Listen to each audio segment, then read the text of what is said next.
September 20, 2019. Ay, kinakabahan ako. Oh my gosh, man. 8 years, man. 8 years.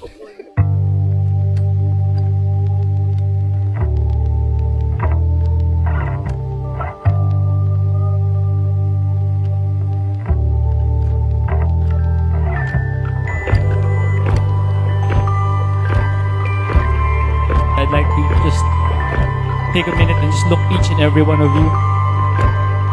Nice crowd.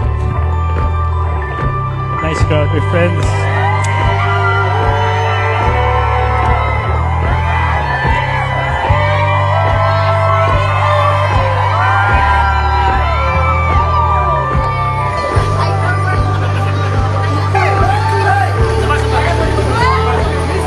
You are the husband, the partner I have prayed for, the man who I will spend the rest of my life with. I knew then when I met you 9 years ago at that wedding that there was a spark. This is your fault. You and your wife's fault.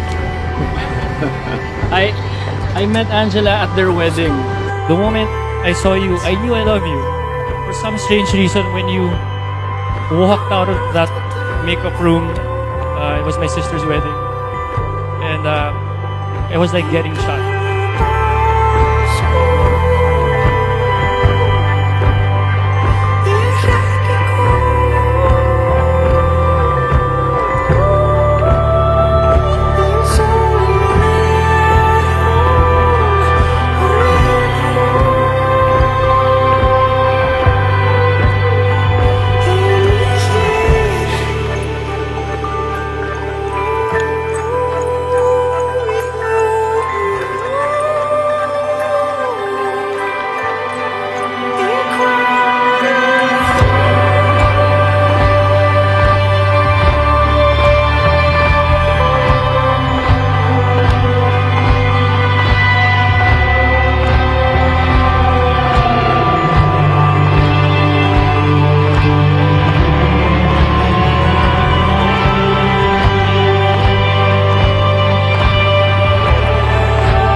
God knows how much we have been through the past years, the ups and downs, and I am extremely blessed to be loved by someone so stubborn like you, someone who is stubborn enough to accept my flaws and stubborn enough to say I love you every day despite my failures in between.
The world's greatest literature and poems won't suffice, nor the greatest artists can ever paint a picture of the love I have for you. More importantly, I promise to love you, babe, especially when times that love is the hardest thing to do.